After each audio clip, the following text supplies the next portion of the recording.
Bonjour. Voici la suite de la première partie des secrets de l'immortalité. J'ai parlé dans la première partie de l'immortalité de l'humain au niveau du mental inférieur, du mental supérieur, du supramental et du mental suprême. Dans cette deuxième partie, il sera question du gène d'obsolescence programmée de l'humain. Comment écrire un programme dans notre ADN physique et bien d'autres choses encore. Comment pouvons-nous acquérir l'immortalité? Premièrement, il faut savoir où se situe exactement l'information. L'information se situe au niveau des archives cellulaires, au niveau des annales akashiques, au niveau de la bibliothèque tellurique et au niveau des archives éthériques. La résultante se trouve au niveau quantique de la matière qui est l'ADN.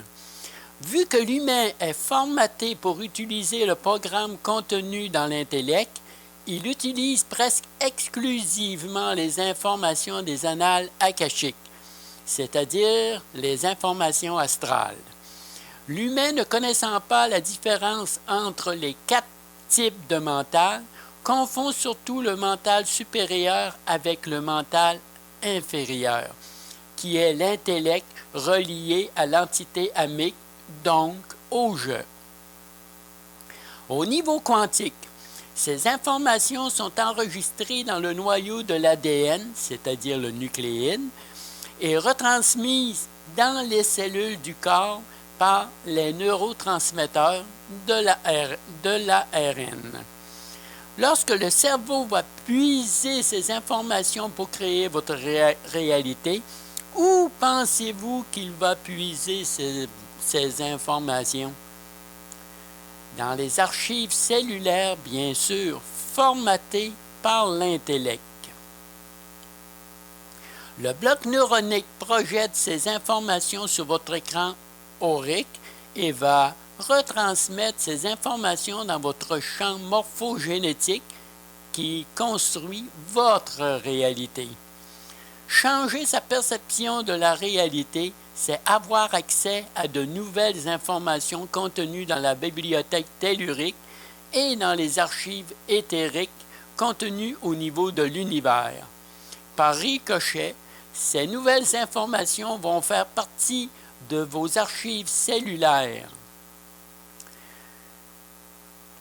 Lorsque votre cerveau va puiser ces informations dans vos archives cellulaires, le bloc neuronique va projeter ces nouvelles informations sur votre écran aurique. En découlera une nouvelle réalité qui va vous faire un saut quantique sur une nouvelle ligne de temps plus adaptée à votre nouvelle réalité. C'est ce que voulaient dire les anciens lorsqu'ils disaient « Change ton intérieur et l'extérieur va changer de lui-même ». Donc, l'espace extérieur va être conforme à l'environnement intérieur.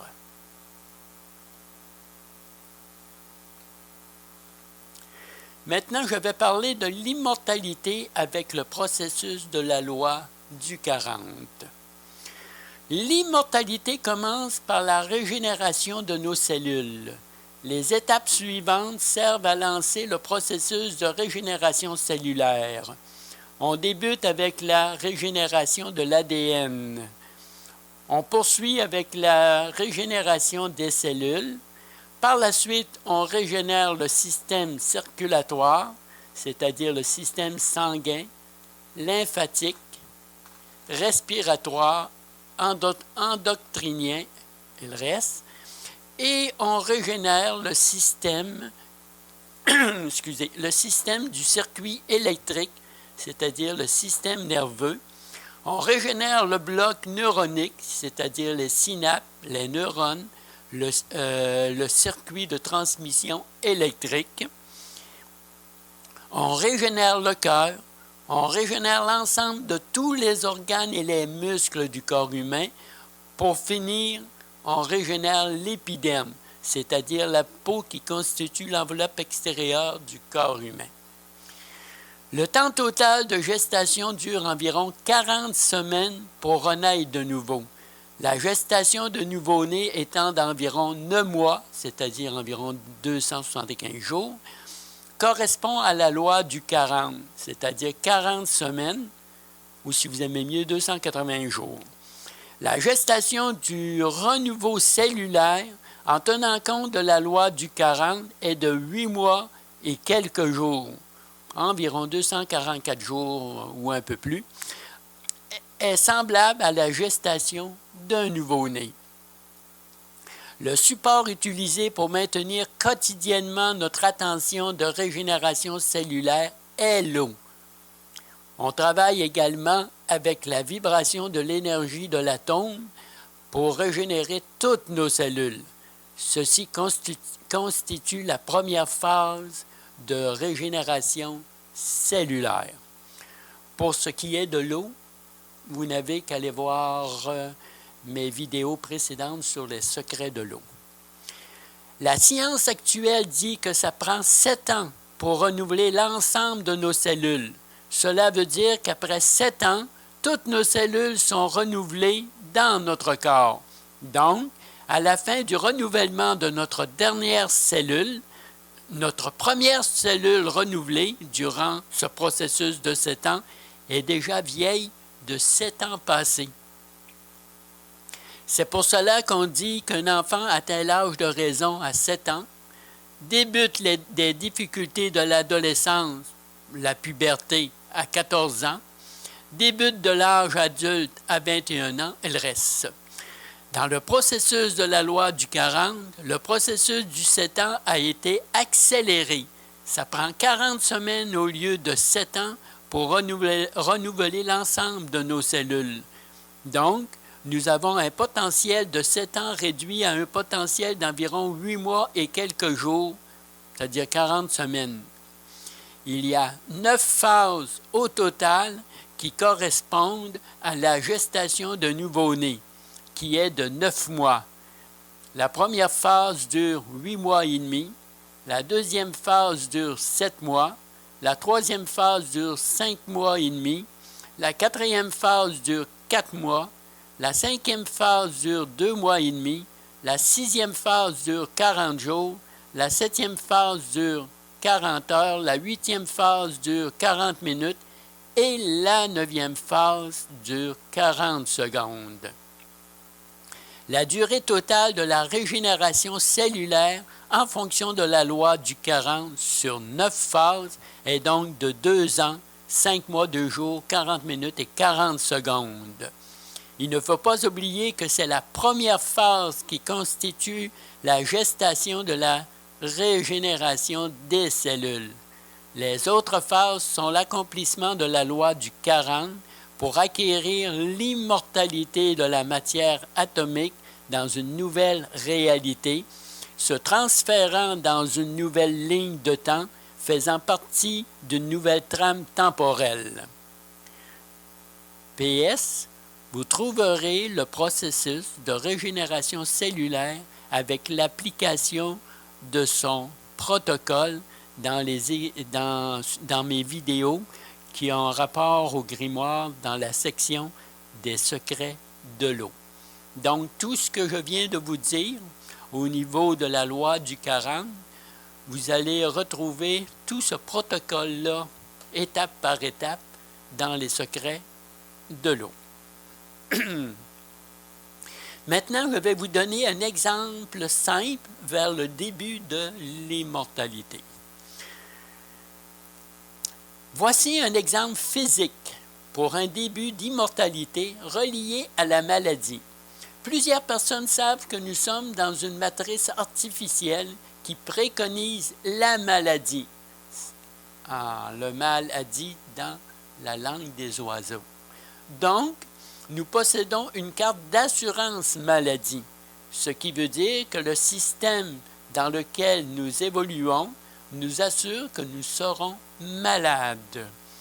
Une partie de nous appartient à l'égrégore de maladies du système actuel, auxquels nous sommes rattachés par la carte d'assurance maladie. Comment peut-on neutraliser cet égrégore? En créant notre propre égrégore de santé. Il faut prendre la partie qui nous appartient, c'est-à-dire notre carte d'assurance maladie, reliée à l'égrégore de maladie préconisé actuellement par le système gouvernemental, et l'enfermer dans notre propre égrégore de santé. N'oubliez pas que les gouvernements sont les représentants visibles des maîtres du monde. Voici comment vous pouvez procéder. Vous fabriquez un étui avec un carton mince, par exemple, et vous y insérez votre carte d'assurance maladie. Vous scellez les contours de l'étui avec du ruban adhésif. Sur la face recto de l'étui, vous inscrivez « Carte d'assurance santé » et au verso de l'étui, vous signez votre nom comme vous l'avez signé sur votre carte d'assurance maladie. Maintenant, l'égrégore de maladie est enfermé dans votre égrégore de santé et ne peut plus agir sur votre matière atomique, ni sur votre corps physique électromagnétique. Vous pouvez par la suite porter sur vous votre étui d'assurance santé. Par malheur, si vous avez besoin de votre carte d'assurance maladie à cause d'un fâcheux accident ou autre chose, vous n'avez qu'à sortir votre carte d'assurance maladie de votre étui d'assurance santé et utiliser votre carte d'assurance maladie comme on l'utilise dans le système actuel. Vous recommencerez le processus de création de votre égrégore de santé lorsque vous n'aurez plus besoin de votre carte d'assurance maladie. N'oubliez pas, il faut que votre carte d'assurance maladie soit dans un étui scellé d'assurance santé pour que fonctionne votre égrégore de santé. Maintenant, vous pouvez dire adieu maladie et bienvenue santé. Ceci n'est qu'un exemple parmi tant d'autres que vous pouvez utiliser pour vous soustraire de cette matrice artificielle entretenue par nos dirigeants actuels. Ce simple geste de fabrication d'un étui enfermant votre carte d'assurance maladie à l'intérieur vous permet d'ouvrir un vortex vers un début d'immortalité, en changeant votre perception sur la réflexion de la matrice artificielle. Maintenant, je vais parler de la genèse d'obsolescence programmée. L'humain possède un gène occulté d'obsolescence programmée. Il faut désactiver ce gène par une nouvelle programmation de l'ADN. Il ne faut pas oublier que l'humain est une entité carbone programmable. Le logiciel utilisé pour sa programmation est l'intellect. Donc, l'humain est programmable au niveau intellectuel par l'entremise du bloc psychologique. Les programmes sont insérés dans l'ADN par code et encodage sous forme d'implants. L'écriture du codex se fait par l'entremise de manipulations émotionnelles en altérant son jugement. Donc, les maîtres du monde programment leur unité carbone au moyen d'actions psychologiques, créant ainsi des empreintes émotionnelles dans l'ADN sous forme d'implants. Mais voilà, le contrôle de l'humain échappe petit à petit à la programmation des maîtres du monde par l'autoprogrammation des unités carbone que sont les humains. C'est comme si les programmeurs perdraient le contrôle sur l'intelligence artificielle car ces derniers s'autoprogrammeraient sans intervention extérieure.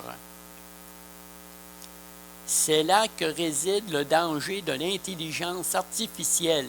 Si un jour elle devenait par s'autoprogrammer, comme l'unité carbone commence à le faire maintenant, sans intervention extérieure des maîtres du monde, qui sont nos programmeurs. Maintenant, je vais vous montrer comment écrire un programme dans l'ADN physique. Je parle souvent que le monde au niveau de la métaphysique se répercute automatiquement au niveau du monde physique. Mais malheureusement, cette répercussion est la plupart du temps assujettie au temps chronologique et non au temps événementiel. Cela veut dire que lorsqu'une action est enregistrée au niveau métaphysique, va se répercuter dans le monde physique dans une semaine, un mois, un an, et voire même dans plusieurs années dans le temps chronologique. Alors, comment faire pour qu'une action au niveau métaphysique puisse se répercuter au niveau physique en temps réel dans notre réalité actuelle, dans le temps événementiel? Tout débute par une intention qui se trouve au niveau métaphysique, qui sera suivie obligatoirement par une action pour être répercutée par la suite dans le monde physique. Prenons par exemple la matérialisation. Car matérialiser fait partie de la vie d'un immortel. Donc, trouver un objet, par exemple, sera changé par la perception de matérialiser cet objet, au lieu de le trouver. N'oubliez pas, changer sa perception, c'est changer sa réalité. À partir de maintenant, vous ne trouvez plus d'objets, c'est-à-dire vous ne trouvez plus des objets, mais vous matérialisez des objets. Donc, l'intention est de faire de la matérialisation dans votre réalité actuelle. Ça, c'est au niveau métaphysique. Pour transmettre cette intention au niveau physique, il faut que cette intention soit suivie d'une action. Prenons l'exemple suivant. Vous marchez sur le trottoir et en bordure du trottoir, vous voyez un 5 $ et vous vous dites, eh bien, je viens de matérialiser un 5 $. Ça, c'est l'intention qui confirme votre matérialisation au niveau métaphysique. Vous vous penchez pour ramasser le 5 $. Ça, c'est l'action qui suit votre intention dans le physique qui va se traduire par l'ajout d'un marqueur sur votre ADN, autant au niveau métaphysique qu'au niveau physique. Vous avez franchi la première étape de la matérialisation. Maintenant que vous avez le 5 $ dans vos mains, vous l'examinez s'il est en bonne condition. Ça, c'est l'attention que vous portez au niveau métaphysique. L'inspection visuelle que vous portez au niveau physique se traduira par un engramme dans votre ADN, aussi bien physique que métaphysique. Vous venez de franchir la deuxième étape de la matérialisation. Alors, vous vous dites, « Wow, c'est un 5 $. Ce n'est pas un dollar ni un 2 $, mais c'est bien un 5 $. Ça, c'est une tension énergétique que vous donnez au niveau métaphysique.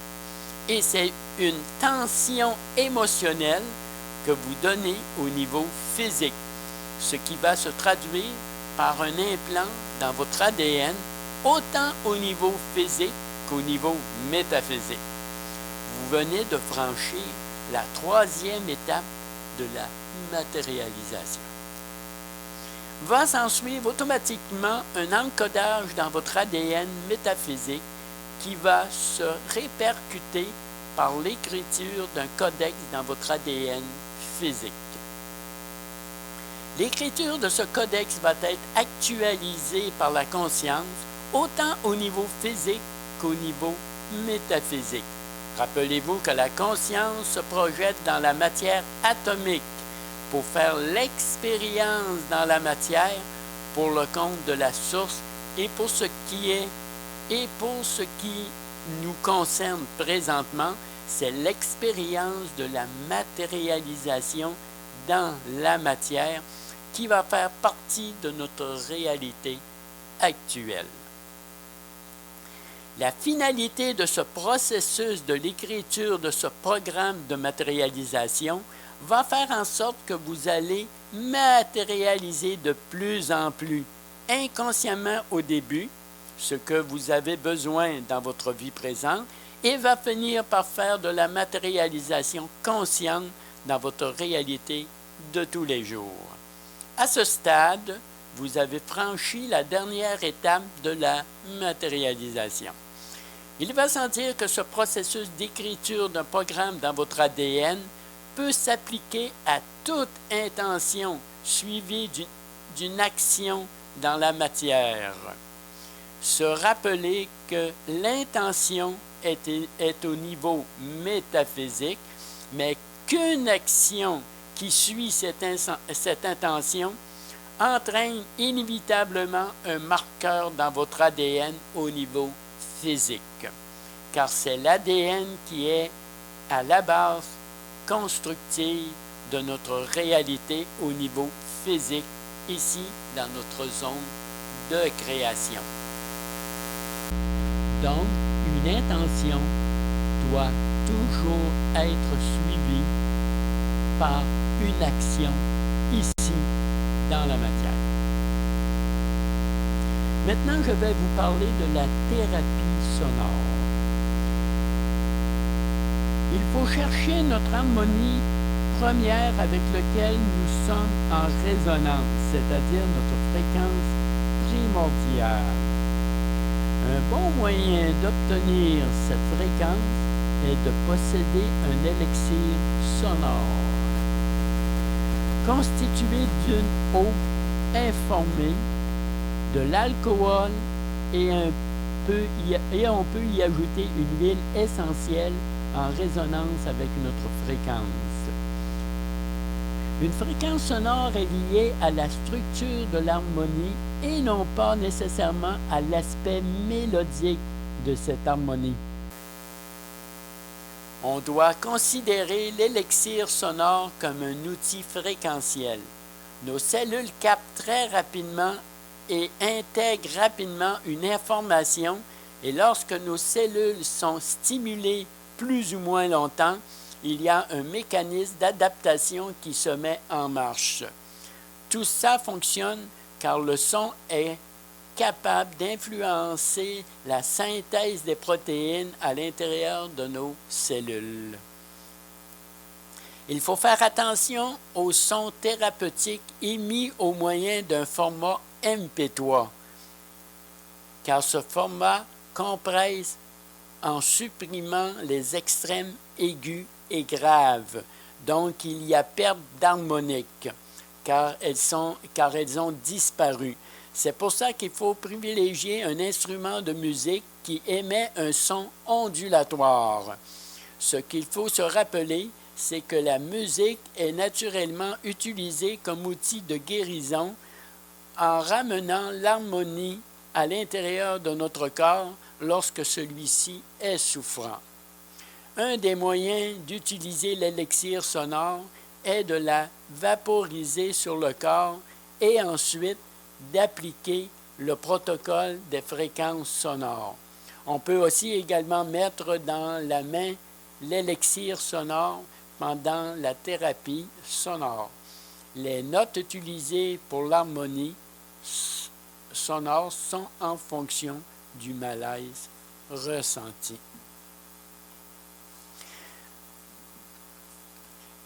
Pour les instruments qui émettent une vibration, il y a naturellement tous les instruments qui forment des ondulations.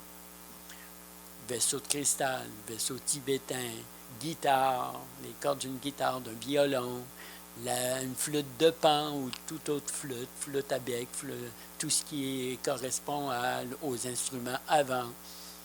Donc, tous ces instruments émettent des ondulations.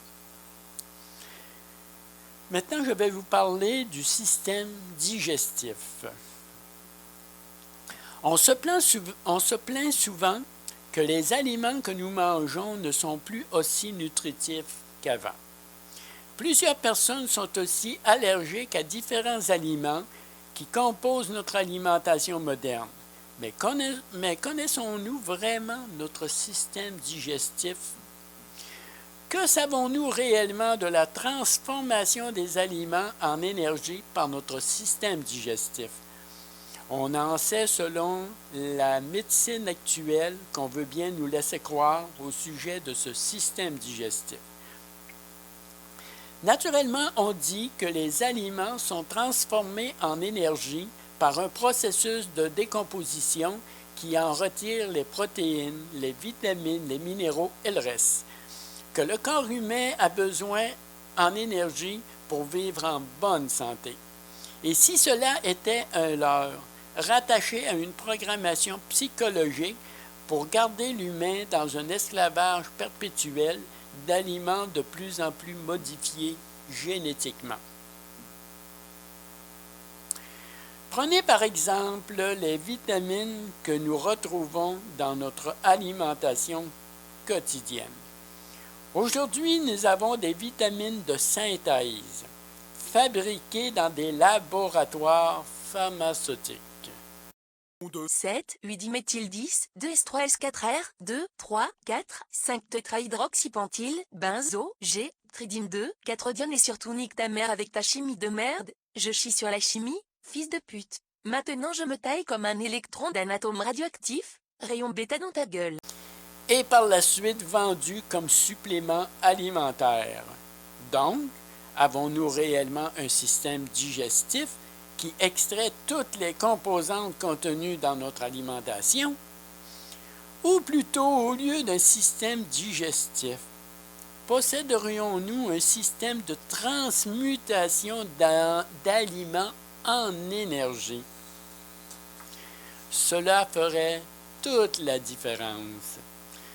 Que l'humain connaît présentement avec toutes les allergies alimentaires qui affectent de plus en plus sa vie quotidienne.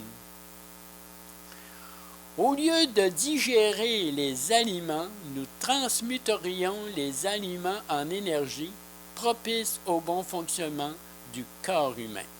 C'est une nouvelle programmation à transmettre à notre ADN. En tous les cas, ce serait un bon pas en direction de producteurs d'énergie. Souvenez-vous, une nouvelle programmation entraîne obligatoirement une nouvelle réalité. Donc, à partir de maintenant, vous ne digérez plus les aliments, mais vous les transmutez en énergie. De cette manière, vous sortez de cette programmation psychologique qui vous rend malade pour vous approcher de plus en plus vers une vie psychique pleine de santé. Et vous pourrez dire à votre ami et ami après un bon repas, bonne transmutation. Maintenant, je vais vous parler du bloc mental. J'ai souvent parlé du bloc mental sans pour autant le situer et quelle était sa principale fonction. Premièrement, le bloc mental se compose de 4 types de mental différents. Le mental inférieur relié au « je », c'est-à-dire à l'entité amique. Le mental supérieur relié à l'ego, c'est-à-dire à la matière électroplasmique. Le supramental relié à l'esprit, c'est-à-dire au double éthérique. Et le mental suprême relié à la conscience, c'est-à-dire au double cosmique. Pour ce qui est du surmental, il est relié à ce qu'on appelait anciennement l'ajusteur de pensée. Et aujourd'hui, il sert surtout de porte d'entrée au mental supérieur. C'est pour ça que je ne l'inclus pas dans le bloc mental. Le bloc mental est avant tout une interface entre le je, l'ego, l'esprit et la conscience, et la matière atomique naturellement.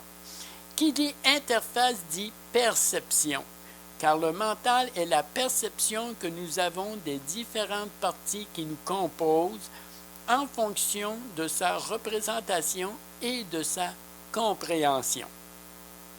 Donc, le mental est l'interface que nous avons en fonction de la partie de nous-mêmes qu'il représente. Sans mental, il serait impossible de voir le monde dans lequel nous vivons, car la matière atomique serait privée de sa perception, bonne ou mauvaise.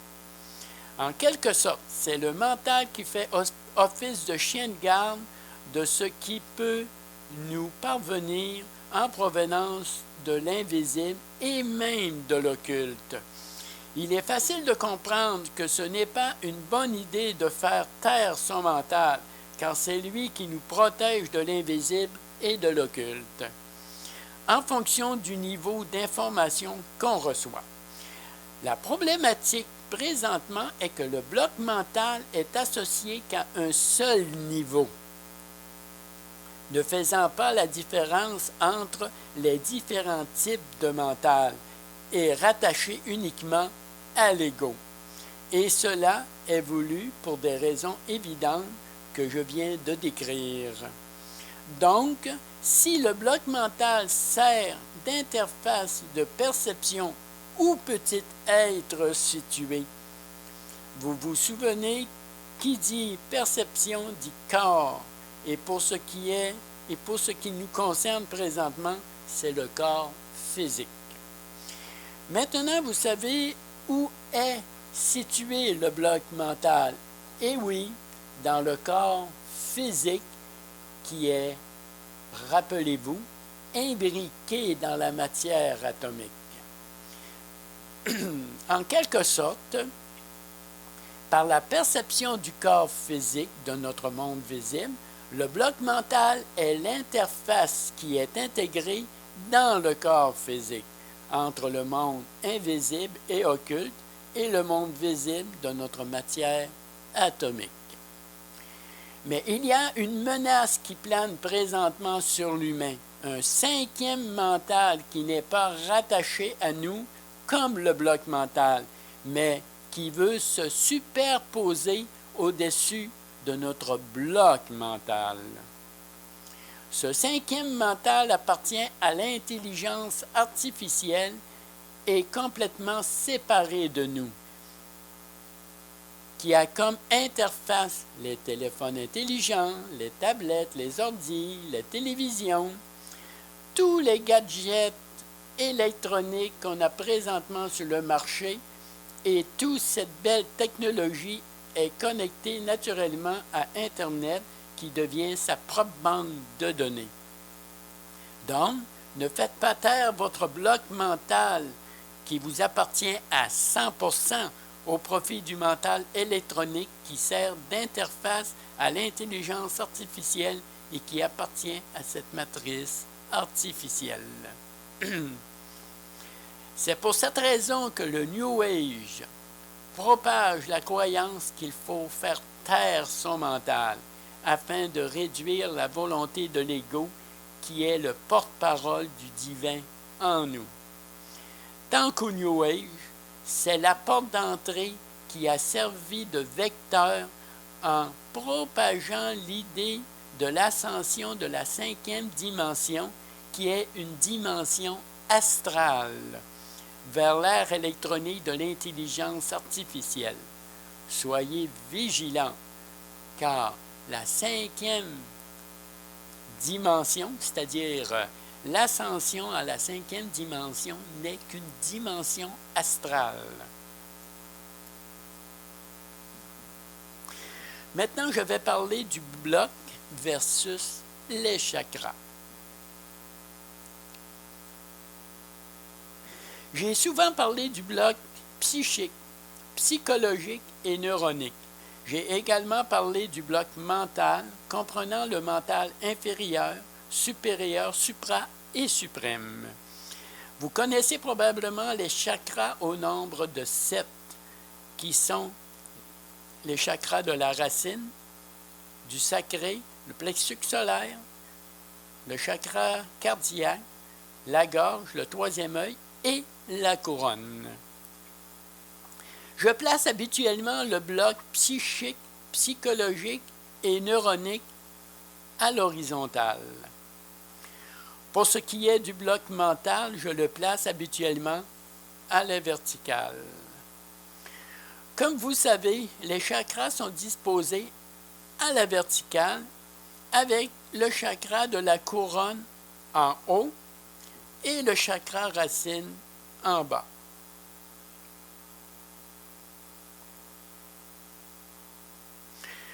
Mais disposons le bloc psychique, psychologique et neuronique à la verticale au lieu de l'horizontale.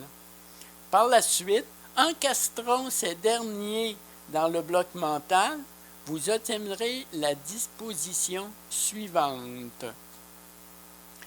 En commençant par le haut, vous avez le mental suprême, le bloc psychique, le supramental, le bloc psychologique, le mental supérieur, le bloc neuronique et pour finir en bas, le mental inférieur qui forme un total de 7 éléments. Ça ne vous rappelle pas la disposition verticale des chakras, au nombre lui aussi de 7. Maintenant, il est facile de superposer les différents blocs sur les 7 chakras pour déterminer la relation qu'il y a entre chaque élément, comme vous pouvez voir.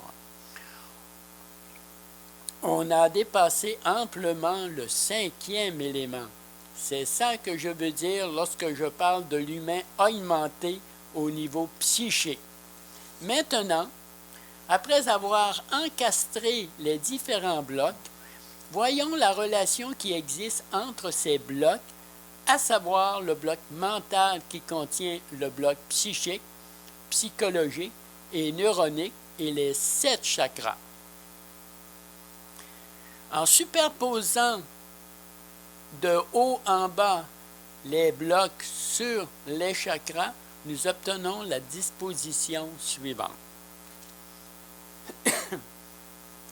Le mental suprême sur le chakra de la couronne, le bloc psychique sur le chakra du troisième œil, le supramental sur le chakra de la gorge, le bloc psychologique sur le chakra cardiaque, le mental supérieur sur le chakra du plexus solaire, le bloc neuronique sur le chakra du sacré et le mental inférieur sur le chakra de la racine. Comme vous pouvez voir, tout coïncide parfaitement. En sachant que les chakras sont nos centres d'énergie et qu'il faut bien les enligner et les harmoniser, maintenant vous savez avec quoi les enligner et les harmoniser. Le tout doit être bien encastré et verrouillé les uns dans les autres, c'est-à-dire blocs et chakras ne faisant qu'un. Le meilleur moyen de tout encastrer et verrouiller est de bien surencastrer le corps astral dans le corps physique, la matière électroplasmique dans la matière atomique et de bien verrouiller le tout. Le corps astral déterminant la forme mémoire de la verticalité pour que la conscience puisse pénétrer sans enclave dans la matière atomique, le corps physique déterminant l'emplacement des chakras au niveau énergétique, la matière électroplasmique déterminant les centres d'énergie en rapport avec le corps physique et ses chakras, la matière atomique avec son bloc neuronique, la mettant en rapport avec les autres blocs qui soient psychiques, psychologiques ou mentales, formant un tout dans notre réalité actuelle et naturellement pour le futur de l'humain augmenté au niveau psychique. Une fois de plus, nous voyons que le physique et la métaphysique, c'est-à-dire polarité masculine et féminine, sont réunis dans l'atome et le subatomique, ne formant qu'un comme unité humaine. Maintenant, je vais parler des unités carbone producteurs d'énergie. Les maîtres du monde nous appellent des unités carbone à cause du revêtement extérieur de notre matière dont est composée notre peau, c'est-à-dire les cellules mortes, dont la composition de cette cendre est le carbone. Mais en réalité, l'humain est composé d'une plus grande quantité de silice qui se trouve sous la peau de carbone, dont cette dernière constitue l'extérieur de notre matière. Nous sommes donc un alliage de silice et de carbone, dont la plus grande proportion de cet alliage est composée de silice. Pour rappel, le carbone est la principale composition du diamant et que la silice est la principale composition du cristal.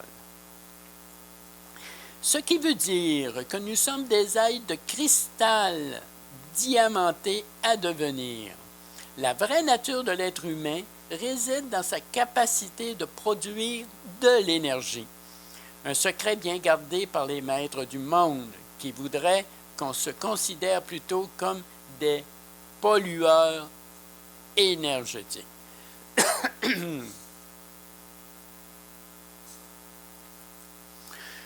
Comment produisons-nous cette énergie tant prisée par les maîtres de notre monde?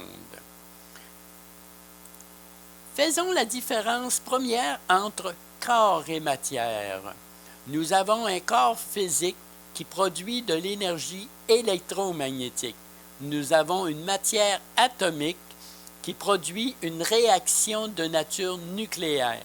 Cette réaction est produite par le noyau de notre cellule, donc l'ADN, qui renferme le nucléide, producteur d'énergie nucléaire.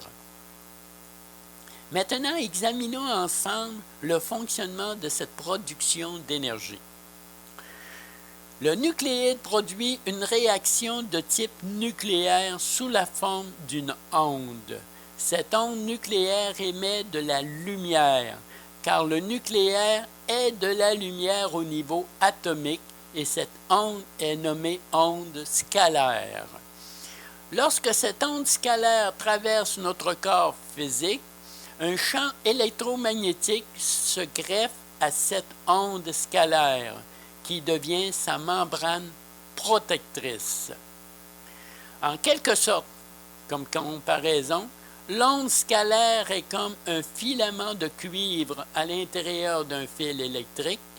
La lumière véhiculée par l'onde scalaire est comme l'électricité véhiculée par le filament de cuivre et le rayonnement électromagnétique qui protège l'onde scalaire en l'entourant est comme le revêtement protecteur qui entoure le filament de cuivre d'un fil électrique. C'est de cette manière que vous retrouvez les ondes scalaires dans le champ électromagnétique qui entoure l'être humain. En quelque sorte, vous ne puisez pas l'énergie libre, vous produisez cette énergie libre. C'est un secret bien gardé, n'est-ce pas? Mais comment sommes-nous venus à croire que nous avions besoin de puiser à l'extérieur de nous l'énergie pour s'alimenter alors que nous pouvons nous-mêmes produire cette énergie? Tout simplement par une programmation dans notre ADN avec un engramme au niveau psychologique. Ce qui veut dire qu'au niveau psychologique, nous devons puiser de l'énergie sur toutes ses formes pour survivre, alors qu'au niveau psychique, nous produisons suffisamment d'énergie nous-mêmes pour suffire à notre existence. Et ça, les maîtres du monde le savent très bien. En quelque sorte, Au niveau psychologique, nous sommes des consommateurs d'énergie et au niveau psychique, nous sommes des producteurs d'énergie. Comme je dis souvent, changer sa perception, c'est changer sa réalité et à partir de maintenant, nous ne sommes plus des utilisateurs d'énergie, mais nous sommes des producteurs d'énergie à part entière. Et nous pouvons utiliser cette énergie que nous produisons qui se trouve ici dans notre aura, tout simplement. Donc, nous pouvons puiser dans notre aura cette énergie libre. Maintenant, je vais parler d'une nouvelle boucle temporelle versus nouvelle égrégore de réincarnation. L'humain actuellement sort petit à petit du cycle de réincarnation. Ce cycle se termine par l'immortalité de la matière ou par le transfert de l'information des données de l'ADN dans une autre matière, soit atomique ou électroplasmique, ou par le refus de se faire absorber par la fameuse lumière qui attire l'âme pour le passage vers le vortex de réincarnation. Peu importe le moyen utilisé, l'humain veut s'affranchir de ce cycle de réincarnation, mais il va sans dire que le monde occulte, principal dirigeant de ce type de réincarnation, ne l'entend pas de si bon œil. Présentement, il y a une guerre entre les forces et nous sommes acteurs de cette guerre en faisant partie nous-mêmes de ces forces, en étant conscients ou pas. Comme l'humain sort petit à petit de ce cycle de réincarnation, en contrepartie, les forces occultes pour leur part travaillent à mettre sur pied une nouvelle boucle temporelle de réincarnation afin de former un nouvel égrégore de réincarnation. Et ça prend de l'énergie, beaucoup d'énergie. Où pensez-vous que le monde occulte va puiser toute cette énergie? N'oubliez pas, l'être humain est un producteur d'énergie. Dans les manifestations de masse, dans les différentes catastrophes climatiques qu'on voit un peu partout sur la planète, c'est-à-dire notre zone de création.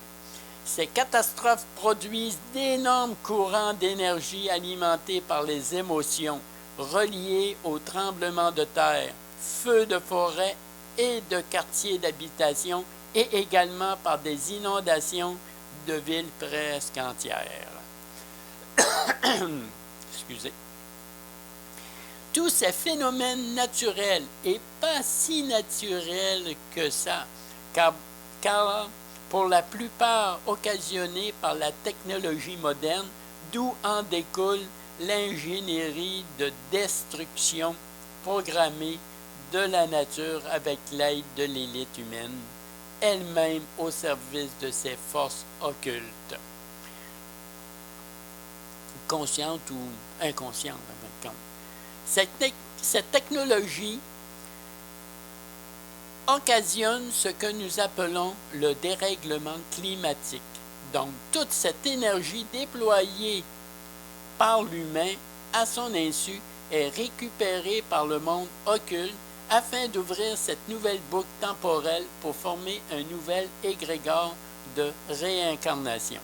Et tout ça, il nous le dit subtilement par ce nouveau courant de pensée véhiculé par la spiritualité d'aujourd'hui, à savoir la fameuse ascension en 5e dimension. Cette ascension en 5e dimension est la porte d'entrée pour accéder à ce nouvel égrégore de réincarnation, faisant partie de cette boucle temporelle qui est mise en place pour remplacer la fin de ce cycle de réincarnation, donc l'ascension en 5e dimension n'est qu'une dimension dite astrale. Donc, La cinquième dimension n'est qu'une dimension astrale. C'est l'histoire qui se répète. Comme les Atlantes ont débuté ce type de réincarnation, ce cycle de réincarnation qui se termine aujourd'hui, l'humain d'aujourd'hui participe sans le savoir à l'ouverture d'un nouveau cycle de réincarnation par l'ouverture de cette boucle temporelle. Ne pas oublier que l'invisible est la manifestation du monde occulte qui se répercute dans notre monde visible ici sur Terre, dont ce dernier est la manifestation du monde invisible. En d'autres termes, le monde invisible est la manifestation du monde occulte et que le monde visible, c'est-à-dire notre monde de troisième densité, est la manifestation du monde invisible. Avoir une perception autre que celle véhiculée par les médias de masse, principaux canaux d'information des maîtres du monde occulte, font de nous des combattants silencieux, mais très efficaces dans le monde invisible. Maintenant, je vais vous parler du secret de la longévité. Comment sommes-nous arrivés à perdre notre immortalité? Plusieurs personnes croient que c'est par un processus de manipulation génétique au niveau de notre ADN physique, mais en réalité, les anciens dieux ont modifié notre ADN non pas au niveau physique, mais au niveau métaphysique. Rappelez-vous de la programmation de l'ADN. Comment se sont-ils pris? Il faut savoir que notre biologie fonctionne avec le multiple de 60, c'est-à-dire 60 secondes, 60 minutes et ainsi de suite. Mais notre séquence biologique a été fracturée au niveau biologique en la séparant en deux. Cela veut dire qu'au niveau des mois, nous avons été fractionnés en 30 jours au lieu d'un mois de 60 jours pour être conforme avec le multiple du 60 comme les secondes et les minutes du départ. Et cela est très important pour notre longévité. Donc, au lieu d'être cadencés sur un temps événementiel, nous avons été cadencés sur un temps chronologique. Ce calendrier chronologique est apparu vers, on dirait, 3200 ans avant notre ère actuelle, qui instaura le calendrier lunaire divisé en 12 mois et ainsi brisa le multiple du 60 en le fractionnant en un mois de 30 jours au lieu d'un mois de 60 jours. Pas important, dites-vous? Aussi, c'est très important et vous allez le découvrir. Originellement, l'Adam primordial, donc l'Adam de la première création, était cadencé au niveau solaire et non pas au niveau lunaire. C'est nos supposés dieux qui ont diminué l'Adam primordial et ne l'ont pas augmenté comme ils ont bien voulu nous le faire croire. D'un être solaire, ils nous ont diminué au niveau d'un être lunaire. Où est la différence, me diriez-vous? Psychologiquement, qui veut dire sous le physique, rendu au niveau de la logique, et métaphysiquement, qui veut dire au-dessus de la physique. Ils ont, les anciens dieux, transmuté un être solaire en un être lunaire au niveau psychologique par un procédé métaphysique. Et ça sur une très longue période de temps. D'une période basée sur un temps événementiel solaire, nous sommes passés d'une période basée sur un temps chronologique lunaire. De cette manière, notre ADN fut cadencé avec le temps sur une période lunaire au lieu d'une période solaire. Un nouveau codex fut écrit dans notre ADN au niveau métaphysique qui se répercuta au niveau physique pour notre perception et au niveau de l'atome sur notre matière composée de carbone et de silice, dont la silice est la dépositaire de l'information cellulaire. L'accomplissement du temps linéaire chronologique fut accompli.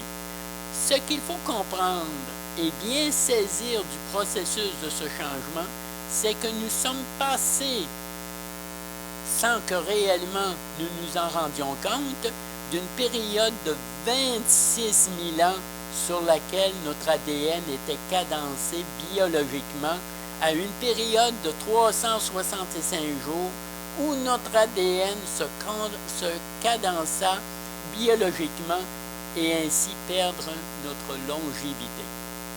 Donc, nous avons été diminués à un multiple de 60 sur 120 ans et non pas augmentés quand nous serions supposés être sur un multiple 60 sur 26 000 ans.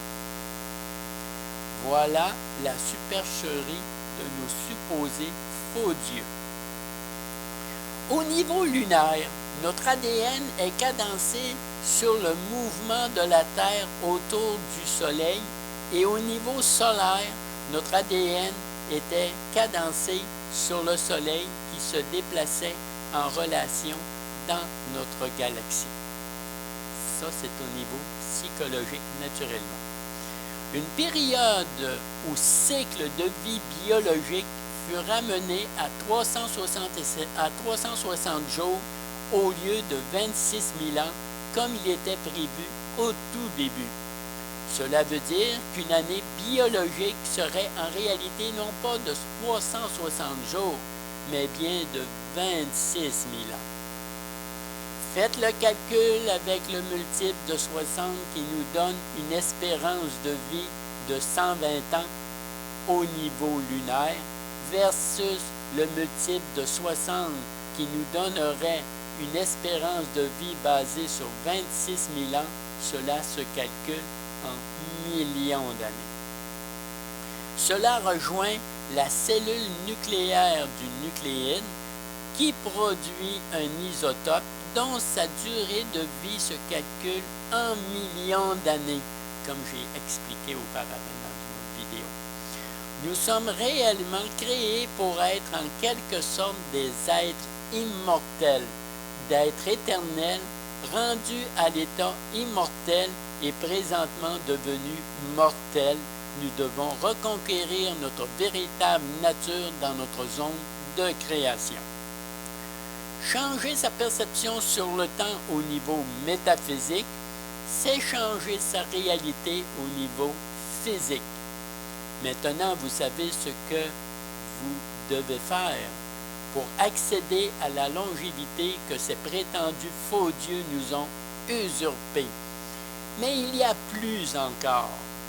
Notre matière atomique est une matière qui peut se régénérer à l'infini.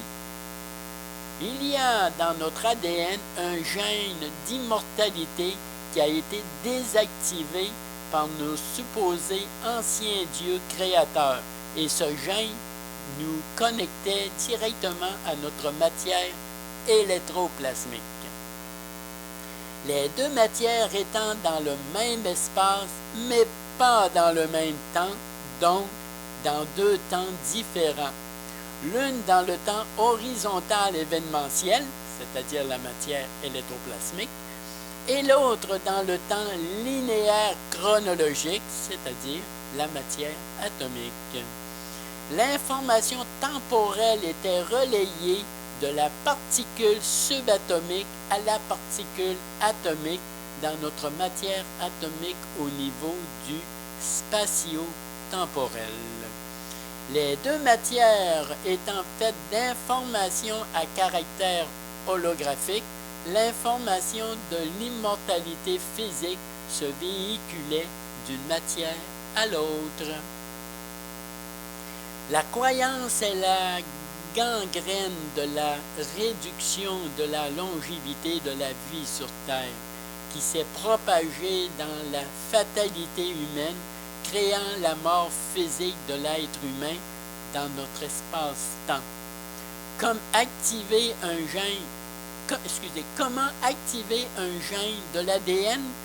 Lorsqu'on reçoit une information pouvant activer un gène d'ADN, on porte une attention particulière sur cette information en émettant une intention afin de porter une tension électrique, c'est-à-dire émotion, qui va parcourir l'information pour atteindre le gène de l'ADN à activer. La conscience va projeter cette information dans notre espace-temps qui va se matérialiser et par la suite se densifier dans notre réalité présente. L'ignorance est la source de tous nos malheurs entretenus par nos dirigeants à la solde des maîtres du monde.